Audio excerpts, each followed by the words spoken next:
Friends, Commander Sudhir from my YouTube channel Commander Strikes। अभी सभी भारतीयों ने देखा होगा कि किस तरीके से एक बहुत ही प्लानिंग करके, सूक्ष्म से सूक्ष्म चीज की प्लानिंग करके किस तरीके से एक इंटीग्रेटेड ऑपरेशंस को किया जाता है, किस तरीके से एक प्रिसीजन स्ट्राइक की जाती है, किस तरीके से ठिकानों को चुना जाता है और किस तरीके से एक ही स्ट्राइक को 25 मिनट के अंदर 1:10 1:15 से शुरू होके 1:35 1:40 तक जो समाप्त हुई आज सुबह सुबह मॉर्निंग में। ये क्या पावर है भारतवर्ष की तीनों आर्म्ड फोर्सेस की विंग की, किस तरीके से हमारी जो कैबिनेट कमेटी ऑन सिक्योरिटी मिली, उनकी बैठक हुई, उसके बाद में डिसीजन लिया गया, किस तरीके से हमारे एनएसए नेशनल सिक्योरिटी एडवाइजर ने एनटीआरओ के थ्रू किस तरीके से इंफॉर्मेशन और सभी जितनी भी हमारी इंटेलिजेंस एजेंसीज हैं, चाहे वो रॉ हो, आईबी हो या मिलिट्री इंटेलिजेंस, और उन सभी को या एनटीआरओ के थ्रू जो भी हमारे पास में इंफॉर्मेशन आई है उनको एनालाइज करके किस तरीके से पाकिस्तान के खिलाफ ये स्ट्राइक की गई है। भारतवर्ष की तीनों फौज ने ये दिखा दिया है कि उनके पास में ultimate and the latest weaponry उनके पास में है। इस स्ट्राइक से एक और चीज है कि पाकिस्तान को सप्लाई किया गया चाइनीज फाइटर J-17 एंड इसी तरीके से जो उनका एयर डिफेंस सिस्टम है जो पाकिस्तान को सप्लाई चाइना ने किया हुआ है वो भी एक्सपोज हो गया है। भारतवर्ष के जो स्ट्राइक की है वो हमारे पास में एक काइनेटिक ऑपरेशंस कि हम उनकी बाउंड्री में भी नहीं घुसे हैं, हमने एलओसी को क्रॉस नहीं किया गया, लेकिन फिर भी उनके ऊपर जिस तरीके का प्रहार किया है यह एक चीज बिल्कुल साबित कर देता है कि भारतवर्ष की जो सेनाएं हैं वो they are the best and second to none. अभी तो शुरुआत हुई है, ये पहला फेज है, तो मेरे भारतवासियों ये मत सोचिए कि ये आगे नहीं चलेगा, यहीं पर हम रोक देंगे, बिल्कुल नहीं रोकेंगे। ये मैं आपको बता रहा हूं कि ऑपरेशन सिंदूर वो इसलिए प्लान किया गया कि जब हमारे नियत्ते भाइयों को मारा गया पहलगाम में पाकिस्तान के टेररिस्ट, पाकिस्तान के आर्मी के ट्रेन लोगों द्वारा, तो उन्होंने कहा था कि आप जाकर मोदी को बताइए, इसलिए आपको जिंदा छोड़ रहे हैं हमारी बहनों को, कि देखिए हम ऐसा आपके साथ कर सकते हैं। तो सिर्फ कुछ ही दिन हुए हैं, 2 ही वीक हुए हैं इसमें, और मोदी ने बता दिया है पाकिस्तान को, पाकिस्तान की आर्मी को, आईएसआई को और सभी टेररिस्ट को कि भारतवर्ष क्या कर सकता है। तो रिप्लाई हैज बीन गिवन। अब जरा आप देखिए कि लीडरशिप ने जिस तरह की आर्मी या डिफेंस, हमारे इंडियन आर्म्ड फोर्सेस की डिफेंस कैपेबिलिटीज को बढ़ाया है 2014 के बाद में, वो आज आपके सामने देखने के लिए है। जिस तरीके से मनोबल हमारी इंडियन आर्म्ड फोर्सेस का है और जिस तरीके का डिसीजन दिया गया कि उनको अपने आप वो फ्री हैंड हमारी इंडियन आर्म्ड फोर्सेस को दिया गया, तीनों चीफ को दिया गया कि वो जो भी एक्शन करना चाहें वो अपने आप कर सकते हैं, और उसमें किस तरह समन्वय से ये एक काइनेटिक वेपन्स का यूज करके किस तरीके से हम भीतर भारत पाकिस्तान के अंदर तक घुसे हैं, और अंदर तक घुसकर जिस तरीके से ये स्ट्राइक करी है, ये तो सिर्फ एक नमूना मात्र है। अभी आप देखिए आगे होता है क्या। आज भारतवर्ष के साथ पूरा विश्व खड़ा है, लेकिन हम जवाब सिर्फ एक आतंकवादी संगठन को, उस देश को जो आतंकवादियों की रक्षा करता है, उनको नर्चर, उनको तैयार करता है और उनको एक इस्लामिक रेडिकलाइजेशन के थ्रू उनको तैयार कर कर भारत में भेजता था, तो अब उसको ऐसा सबक सिखाया जाएगा कि अगले 1000 साल तक दुनिया के लोग ये समझेंगे कि किस तरीके से वॉर किया जाता है। ये एक सिविलाइजेशनल वॉर है। पहली बार इतना शक्तिशाली नेता हमारे पास में है, भारत के लोग उसके पीछे खड़े हैं, हमारी इंडियन आर्म्ड फोर्सेस पहली बार इतनी शक्तिशाली हुई हैं, हमारी सारी इंटेलिजेंस एजेंसीज और हमारे आर्म्ड फोर्सेस के साथ में खड़े होकर हमारी पैरामिलिट्री फोर्सेस और पुलिस इस उसमें सक्षम है अब कि हमें एक बहुत ही मुंह तोड़ जवाब दे दें। तो हमने देखा, हमने झेला है कि हमारे ऊपर क्या एट्रोसिटीज हुई हैं 800 सालों तक, और फिर किस तरह की ब्रिटिश एट्रोसिटीज हुई है। तो इन सब के खिलाफ आज़ादी से 2014 तक हमने कोई भी ऐसा पराक्रम करने के बाद भी, जो हमने हमारी इंडियन आर्म्ड फोर्सेस ने पराक्रम किए, लेकिन हमारे जो राजनीति के डिसीजंस थे उसने हमें हमेशा हराया। 1948 में आप देखिए, जब हमारी फौजें आगे बढ़ रही थी तो तभी जवाहरलाल नेहरू जो है वो यूएनओ में पहुंच गए और यूनाइटेड नेशन ऑर्गेनाइजेशन में उन्होंने अपनी फौजों को रुकने के लिए मजबूर किया, और इसका जो पाकिस्तान के कब्जे में जमीन थी उसको नहीं लिया।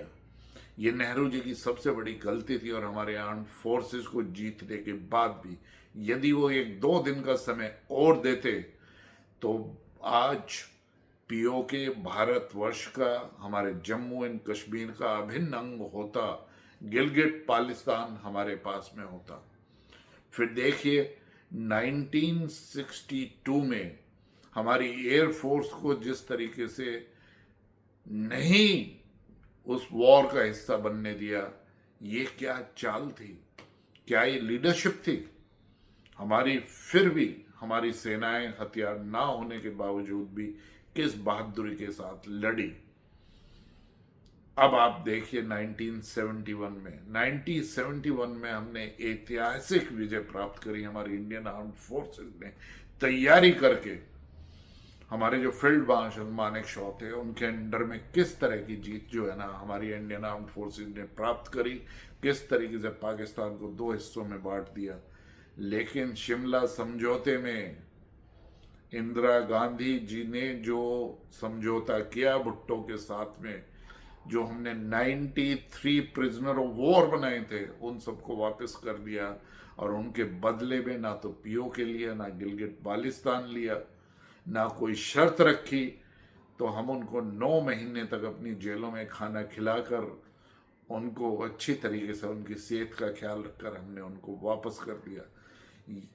हमने ये भी नहीं किया, जरा देखिए, कि जो हमारे 55-56 जो लोग प्रिजनर ऑफ वॉर पाकिस्तान की जेलों में थे, हमारे हिंदुस्तानी भाई, उनको भी हम वापस ले। तो हमारी इंडियन आर्म्ड फोर्सेस जीतती रही, लेकिन हमने कभी भी पॉलिटिकल एक विल नहीं दिखाई, उसमें हम लैक करते गए। अब आप देखिए कारगिल में हमने किस तरह की विजय प्राप्त की। लेकिन कारगिल में भी क्या था कि ऑलरेडी वहां पर उनको एडवांटेज पॉइंट पर पाकिस्तान की सेनाएं आकर ऊंचाइयों पर, पहाड़ियों पर बैठ चुकी थी, और हमारे जो फौजें थी वो नीचे से ऊपर जाकर लड़ रही थी। ये विश्व की सबसे मुश्किल वाली लड़ाई थी। लेकिन हमारे जो यंग ऑफिसर्स थे, हमारे जो जवान थे, उन्होंने इस तरीके से दुश्मन की आर्टिलरी फायर के खिलाफ पहाड़ों पर एक एक इंच गोली के सामने अपने सीने को रखते हुए हमने लड़ाई लड़ी और उन पहाड़ियों को वापस लिया। तो ये युद्ध भी एक तरीके से हमने अपनी जगह, जो पाकिस्तान ने एक हमें एक हमारी पीठ में फिर एक छुरा घोंपता हुआ, जब वो हम सर्दियों में वापस आते हैं तो उन्हीं चीज़ों में वो घुसकर पाकिस्तान की फौज बैठ गई थी और एक तरीके से हमने उन्हीं चीज़ों को उनसे वापस लिया और अपनी जितनी भी पोस्ट थी ऊंचाइयों पर उनको वापस लिया। लेकिन हमने पाकिस्तान पर असोल्ट नहीं किया, हमने पाकिस्तान की फौज को मारा जरूर वहां पर, लेकिन पाकिस्तान के घुस के अंदर हमने जो ना लाइन ऑफ कंट्रोल के बाहर जाकर पाकिस्तान को नहीं सिखाया। लेकिन अब समय आ गया है कि पाकिस्तान के अंदर हम घुसकर वार करेंगे और पाकिस्तान को अब हम कम से कम 4 हिस्सों में डिवाइड करेंगे। अपना पीओके वापस लेंगे, गिलगित बाल्टिस्तान वापस लेंगे और पाकिस्तान का फ्लैग, यदि अब पंजाब उसको फहराना चाहेगा तो एक पंजाब सिंधी, पंजाब ही एक ऐसा प्रांत पाकिस्तान के बचेगा जिसमें वो अपना पाकिस्तान का फ्लैग लगा दे। बलोचिस्तान अलग हो जाएगा, सिंध अलग हो जाएगा, उधर पख्तून जो है, जो अफगानिस्तान से मिला हुआ इलाका है, वो उसमें चला जाएगा। और ये हम करेंगे। पाकिस्तान की अब कमर तोड़नी है और भारत आज 140 करोड़ भारतीय, वो इंडियन आर्म्ड फोर्सेस के साथ में, हमारे आदरणीय प्रधानमंत्री जी के साथ में सब एकजुट खड़े हैं। भारतवर्ष ने पहली बार हजारों सालों में अपनी शक्ति का प्राप्त करी है, उस शक्ति का एहसास है और उस शक्ति के साथ साथ हमारे साथ में सच्चाई है। हमारे साथ में सच्चाई है कि पाकिस्तान वॉर तो हमारे खिलाफ नहीं कर सकता था, लेकिन जिस तरीके से उसने प्रॉक्सी वार के तहत ऐसे जिहादियों को तैयार करके जो हमारी बाउंड्री में भेजा है, और उसके कारण हमारे करीब 40,000 के करीब जो है ना हमारे फौजी भाई या पैरामिलिट्री फौज के लोग या हमारे इनोसेंट सिविलियन वहां मरे हैं। इन सभी को अब एक निर्णायक सबक सिखाने का, इसीलिए मैं कह रहा हूं कि ये वॉर एक मिलेनियम का है। इस वॉर को लड़ने की क्षमता पैदा करी है एक ऐसे लीडर ने जो अवतरित हुए हैं भारतवर्ष में, जिनका एक ही मकसद है कि भारतवर्ष को किस तरीके से फिर एक बार पूरे विश्व गुरु बनाया जाए, उसकी आर्थिक स्थिति को एक विकसित भारत में बदला जाए और हमारी इंडियन आर्म्ड फोर्सेस इतनी कैपेबल हों कि वो एक मुंह तोड़ जवाब दे सकें दुश्मन को, चाहे वो एक हो चाहे दो हो। तो आज हमारे पास में कैपेबिलिटीज हैं कि हम 2.5 फ्रंट पर लड़ाई लड़ सकते हैं। अब बांग्लादेश भी पैदा हो गया तो 3 फ्रंट हो गए हैं और एक घर के अंदर जो हमारे इंटरनल एनिमीज हैं उनको भी ठिकाने लगाना पड़ेगा, ये समय आ गया है। तो मेरे दोस्तों, आप पूर्णतः विश्वास रखिए, आज हमारे पास में शक्ति है, हमारे पास में कूटनीतिक है शक्ति भी, हमारे पास में बेस्ट डिप्लोमेसी का हमारे पास में कॉम्बिनेशन है, जियो पॉलिटिक्स में हम एक निर्णायक रोल कर रहे हैं और इसी तरीके से हमारे पास में आर्थिक ताकत भी अब हमारे पास में है। और जिस तरीके से हम आगे बढ़ रहे हैं उसके साथ साथ हम अपनी जो है वो मिलिट्री कैपेबिलिटीज को बढ़ा रहे हैं। आपने देखा होगा कि 2014 के बाद में हमने कितने वेपन्स, चाहे वो चिनूक हेलीकॉप्टर हो, अपाचे हो, ग्लोब मास्टर ट्रांसपोर्ट एयरक्राफ्ट्स हो, प्रीडेटर ड्रोन्स हो, इजराइल से के साथ कोलैबोरेशंस हो के हमारे पास में बहुत ही ऐसी टेक्नोलॉजी आई है, लेजर गाइडेड मिसाइल्स आई हैं, लेजर गाइडेड म्यूनिशंस आए हैं। हमारे डीआरडीओ ने जो हमारे इंडिजिनस डिफेंस मैन्युफैक्चरिंग ने जो एक इतिहास रचा है इन 11 सालों में, तो आज उनकी प्रोडक्ट्स, उसके weapon platforms, command and control systems, Tejas हमारे साथ में है। इसी तरीके से टैंक और मैकेनाइज इन्फेंट्री के सारी चीज़ें, और जो हमारा पिनाका रॉकेट सिस्टम है, या हमारी कम से कम 29 या 30 तरह की जो हमारी मिसाइल हमारे पास में, tactical missiles, long range missiles, intercontinental ballistic missiles, submerged launch ballistic missiles, air launched continental missiles जो है हमारे पास में। आज हमारे पास में ट्रायड है। आज हमारे पास में 8000 किलोमीटर की रेंज की मिसाइल्स हमारे पास में न्यूक्लियर सबमरीन के अंदर मौजूद हैं, जो हमारे पास में ट्रायड है। वो most reliable second strike capabilities को रखता है, क्योंकि हम न्यूक्लियर स्ट्राइक के बारे में अपना नो फर्स्ट यूज का सिद्धांत अपना रहे हैं। और वो सिद्धांत हम इसलिए अपना रहे हैं कि हमारे पास में most capable second strike capabilities है। यदि पाकिस्तान या कोई और दूसरा नेशन हमारे खिलाफ न्यूक्लियर स्ट्राइक करने की कोशिश करता है, हम तो उसको झेल जाएंगे, लेकिन जो हम सेकंड स्ट्राइक कैपेबिलिटीज करेंगे, हम उसको बर्बाद कर देंगे। आज हमारे पास में जो न्यूक्लियर वेपन्स की रेंज है, उसमें थर्मो न्यूक्लियर बॉम्ब भी हमारे पास में है, और उनकी जो यील्ड है वो पर्याप्त मात्रा में है कि वो किसी भी देश को ख़त्म कर सकती है, हमारे दुश्मन को ख़त्म कर सकती है। तो हमारे पास में ये कैपेबिलिटीज़ हैं। इसी तरीके से इंडियन एयरफोर्स में हमने राफेल लेके आए हैं, और फिर इंडियन नेवी में हमने न्यूक्लियर सबमरीन खड़ी करी है। और न्यूक्लियर सबमरीन में सबसे बड़ी कैपेबिलिटीज ट्रायड की हमारे पास में है। वो उनका सिर्फ एक ही काम है कि स्ट्रेटेजिक फोर्सेस का वो पार्ट है। तो किसी भी देश को जब न्यूक्लियर स्ट्राइक का मौका आएगा, तो उससे हम एक कैपेबल डेटरेंस जो है हमारे पास में है। हमारी जो इंडियन नेवी है वो ब्लू वाटर नेवी है। हम पूरे हाई सीज में जाकर आज सिर्फ जो पायरेसी है सी में, उसी से नहीं बचा रहे हैं, बल्कि मर्चेंट लाइन को भी हम जो है ना सेफ गार्ड करते हैं। ये हमारी कैपेबिलिटीज़ हैं। हमारे पास में इंडियन नेवी के पास में, या किसी भी शक्तिशाली नेवी के पास में एक कैपेबिलिटीज़ होनी चाहिए कि उसमें एक तो सी डिनायल और एक सी कंट्रोल।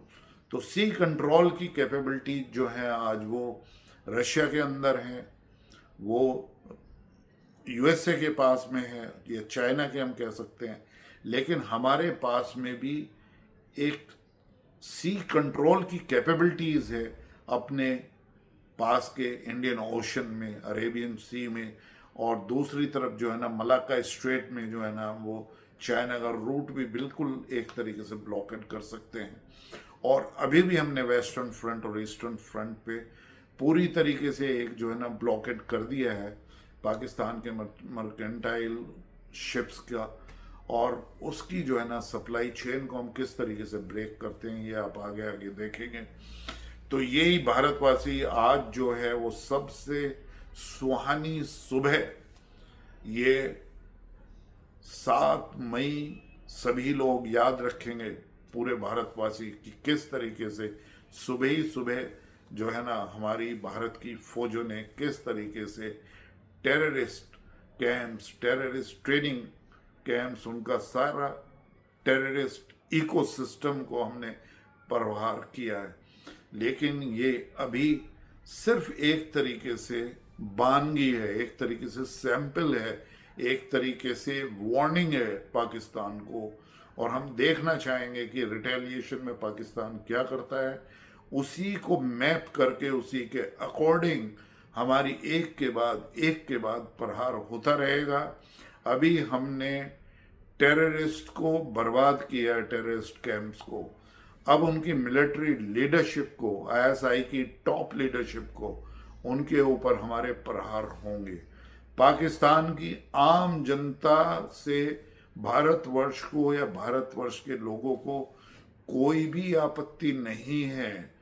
उनको एक जिहाद में झोंक रहे हैं पाकिस्तान के चंद मुल्ला, मौलवी और रेडिकल एलिमेंट्स, जो जहर उगल कर और ये टेररिस्ट एक्ट एक तरीके से करके उनको एक बच्चों को और वहाँ के युवाओं को किस तरीके से सुसाइड बॉम्बर में, किस तरीके से टेररिस्ट एक्टिविटीज़ में लिप्त करते हैं, ये अब जाहिर हो गया है। पाकिस्तान की अवाम ही पाकिस्तान के खिलाफ आप देखिए 2-4 दिन में वो एक तरीके से उठ के आएगी और वो पाकिस्तान की अवाम को वहाँ से सत्ता से अलग कर देगी। बलोचिस्तान तो 1 वीक के अंदर या 10 दिन के अंदर अलग होने वाला ही है। इसी तरीके से सिंध हो जाएगा और इस तरीके से जो उन्होंने हमारे अफगान भाइयों को बाहर निकाला है, बुरी तरीके से प्रताड़ित किया है। अभी कुछ दिन पहले जिस तरीके से पाकिस्तान ने अपने एरोप्लेन से वहाँ पर अफगानिस्तान में अटैक किया और कम से कम 40 से 45 वहाँ की महिलाओं को और बच्चों को किस तरीके से मौत के घाट उतारा है, वो नहीं भूलेंगे। हमारे अफगान भाई वो अपना बदला लेना जानते हैं और वो मौके पर बैठे हुए हैं। हमने एलओसी के ऊपर आग नहीं लगाई थी, अब हमने एलओसी के ऊपर आग लगाई है। तो जो हमारे अफगानी भाइयों के खिलाफ पाकिस्तान ने आर्मी लगाई हुई थी, अब उनको वहाँ से हटाकर इधर वॉर के लिए भी तैयार रखना है। तो ये बहुत ही अच्छा मौका है कि हमारे जो पख्तूरी भाई हैं वो अपना बदला पाकिस्तान से लें। फिर मैं इसी बात पर आता हूँ कि ये एक सिविलाइजेशनल वॉर भी है कि वो हमें धर्म के नाम पर बांटना चाहते थे।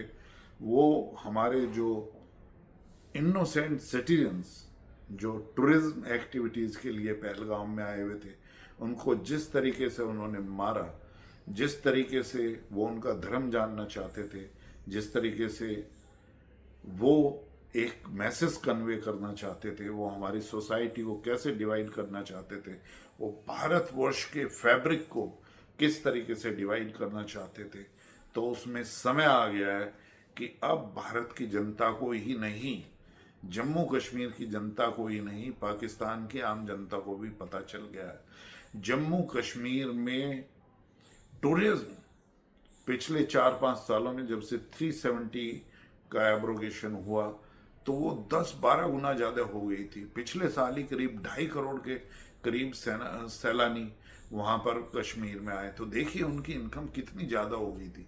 वो सभी लोग खुश थे, लेकिन पाकिस्तान जानता है कि उसके एजेंडे के लिए यदि वहाँ पर टूरिज्म चल निकला तो वो उनकी कोई भी वहाँ पर उनको जो है ना उनको कोई इन्फॉर्मेशन देने वाला या जो उनको टेररिज्म का जो उनका ये सिलसिला चल रहा था 30-40 सालों में, वो बिल्कुल बर्बाद हो जाएगा। तो उसके तहत कश्मीर को और कश्मीर की जनता को एक तरीके से बर्बाद करने के लिए पाकिस्तान की बहुत ही एक तरीके से कावर्डली एक्ट और डास्टर्डली एक्ट था जो वहाँ की जनता की समझ में आ गया है।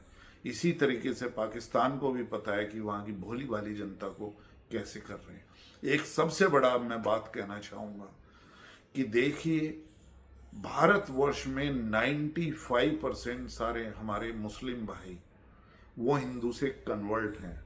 उनको यह सोचना पड़ेगा क्योंकि डीएनए थ्योरी का प्रतिपादन हो गया है, वो अपना डीएनए चेक करा सकते हैं और ये बिल्कुल एक विश्वसनीय बात है कि वो सब हमारे हिंदू भाई थे जिनको कन्वर्ट किया गया। तो वो हमारा अभिन्न अंग है, वो हमारे ही पार्ट है।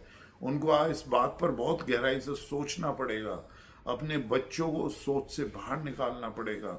जो हमारे मुल्ला मौलवी है, कुछ लोग जो है ना उनको बरक लाते हैं भारतवर्ष में, उनको एक तरीके से अलग फेंक कर अब एक मेन स्ट्रीम में आने के लिए उनको मौका है।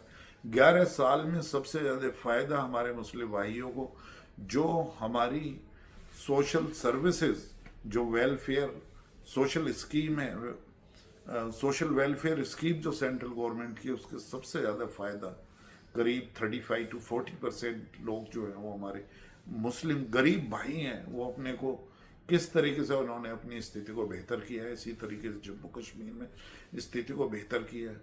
तो ये एक मौका है उनके लिए सोचने का। और यही पाकिस्तान के बारे में कह रहा हूँ कि पाकिस्तान में भी जितने लोग हैं उनमें से 85 to 90% लोग जो है ना वो हमारे कन्वर्टेड मुसलमान भाई है। आप देखिए वहाँ पर जो पंजाबी मुसलमान हैं वो किस तरीके से, जो सिया सुन्नी का है वो लोग सुन्नी हैं और वो हमारे सिया भाइयों को मानते ही नहीं, इसी तरह अहमदी भाइयों को मुस्लिम नहीं मानते हैं, उनके ऊपर क्या अत्याचार करते हैं। बांग्लादेश के अंदर उन्होंने जब बांग्लादेश का पैदा नहीं हुआ था उससे पहले किस तरीके से वेस्ट पाकिस्तान ने किस तरीके से जो पंजाब से निकली हुई वहाँ की फौजें हैं, टॉप लीडरशिप है, उन्होंने किस तरीके से एट्रोसिटीज़ करी थी हमारे जो बांग्लादेश के मुस्लिम भाई थे, वो सब के लिए जग जाहिर है। तो आज एक समय आ गया है इस पर विचार करने का सभी को, और पाकिस्तान की आवाम को जल्दी से जल्दी पाकिस्तान की सेनाओं का और आईएसआई का बहिष्कार करना चाहिए। बलोचिस्तान के पास में ये मौका है कि पूरी लीडरशिप जो है ना बाहर आ जाए, और एक ट्रेन को उन्होंने जो किडनैप हाईजैक किया था, अब उसका ही मौका नहीं है, बल्कि वो फौज पर रिटेलिएशन करें, अपनी सारी सरहद को कर वो जल्दी से जल्दी अपनी इंडिपेंडेंस को डिक्लेयर करें। इसी तरीके से हमारे जो सिंधी भाई हैं जो सिंध प्रांत के हैं पाकिस्तान में, वो भी अपने वो करें, और इसी तरह से जो हमारे पख्तूनी भाई हैं वो भी अपना हिस्सा लें अफगानिस्तान के बॉर्डर पर। पीओके और गिलगित बाल्टिस्तान को तो हम ले ही लेंगे। तो सभी के लिए ये एक मैसेज है। अब आता है एक और अपने सभी भारतवासियों के लिए। देखिए हमारे पास में बहुत लोग गद्दार हैं, हमारे इंटरनल एनिमीज की संख्या बहुत ज़्यादा है। ऐसे पॉलिटिकल पार्टीज की बहुत बड़ी ऐसी संख्या है, क्योंकि उनका अस्तित्व यहाँ पर ख़त्म हो गया है, तो वो एक तरीके से प्रो पाकिस्तान या इस तरह की। तो उनसे सभी से अनुरोध है, स्पेशली कांग्रेस से अनुरोध है कि उनके नेता कोई भी हो, चाहे वो मिस्टर रॉय हो या मल्लिकार्जुन खड़गे हो या कोई जम्मू कश्मीर में उनके लीडर हो, कोई भी हो, तो वो भारतवर्ष के खिलाफ कोई भी बात ना करें। उन्हें मेन स्ट्रीम में अपोजिशन के तहत एक अपोजिशन लीडर का और एक अपोजिशन का रोल वो नेशनलिस्ट वे में करें। देश प्रेम उनके अंदर होना चाहिए। यदि वो अच्छे काम करेंगे, और ये मौका है उनको मेन स्ट्रीम पे आने के लिए। कांग्रेस ने इतने बड़े ब्लंडर किए हैं, उनमें से मैंने कुछ ही आपके सामने गिनाए हैं, लेकिन यदि मैं गिनवाना शुरू करूं तो उनकी एंटी नेशनल एक्टिविटीज़ और मुस्लिम अपीजमेंट की जो पॉलिटिक्स रही है, उसने भारतवर्ष का बंटाधारी किया है। गरीबों का कोई फायदा नहीं किया था 2014 तक। तो ये एक बहुत ही सुनहरा अवसर हमारे पास में है। आज हम सभी मिलकर एक साथ एकत्रित होकर इंडियन आर्म्ड फोर्सेस के साथ में खड़े हैं, और हम देखेंगे कि ये युद्ध जो एक अगले 1000 सालों के लिए लड़ा जा रहा है, ये भारतवर्ष को फिर से शीर्ष पर ले जाएगा, विश्व गुरु बनाएगा, और भारत एक आर्थिक शक्ति के साथ साथ अपनी शक्ति को पहचान कर एक मिलिट्री पावर भी एक तरीके से उभरेगा। तो मेरे भारतवासियों, निश्चित होकर आप अपने सिविल डिफेंस की तैयारी करें कि यदि कोई पाकिस्तान को मौका मिलता है कहीं पे अटैक करने का, वैसे तो हमारे एयर डिफेंस सिस्टम्स इस तरीके से मौजूद हैं कि हम कोई ऐसा हमला नहीं होने देंगे, लेकिन फिर भी दुश्मन को कमज़ोर नहीं समझना चाहिए, और हम एक रियल टाइम में ही उसका असेसमेंट करते हैं। तो हमें तैयार होना चाहिए कि हम एक दूसरे की मदद कैसे करेंगे। वो डेफिनेटली करेंगे, क्योंकि हमारा इतिहास ही ये रहा है, चाहे वो 1948 हो, 1962 हो, 1965 या 1999 कारगिल वॉर हो, उसमें हमारी सारी जनता एक दूसरे के साथ खड़ा होकर वो साथ ही खड़ी रही है। तो ये मेरा आपके लिए विश्लेषण था, और एक मैसेज देना था कि ये वॉर सिर्फ एक लिमिटेड वॉर टेररिज्म के खिलाफ नहीं है, ये एक ऐसे माइंडसेट के खिलाफ है जिसको अब उखाड़ना बहुत ही जरूरी हो गया है। टेररिज्म को इस विश्व से मिटाना बहुत ही जरूरी हो गया है और ये भारतवर्ष ये कार्य करेगा और इस कार्य करने के बाद में हजारों साल तक एक मिलेनियम के लिए भारतवर्ष किस तरीके से प्रगति करता है, हमारी फ्यूचर जनरेशन किस तरीके से सुरक्षित होंगी, ये हम इसको अपने सामने ही देखेंगे कि 2047 में हम कैसे एक विकसित एक महान देश और एक बहुत ही शक्तिशाली देश है। फाइनली मैं ये कहना चाहूँगा कि भारतवर्ष शांति प्रिय देश है। हमारा सनातन धर्म को हम फॉलो करते हैं हजारों साल से और सनातन में ये है कि हम किसी के खिलाफ भी लड़ाई नहीं करते, किसी देश की ऊपर हम किसी भी तरीके का कोई भी उसके अंदर हम घुसपैठ नहीं करते हैं। हम शांति प्रिय लोग हैं, हम पीस चाहते हैं और पीस को एस्टेब्लिश हम करेंगे। हमारे देश के खिलाफ हम किसी भी तरह के टेररिज्म एक्ट या किसी वॉर एक्ट को नहीं होने देंगे। तो दोस्तों, जय हिंद।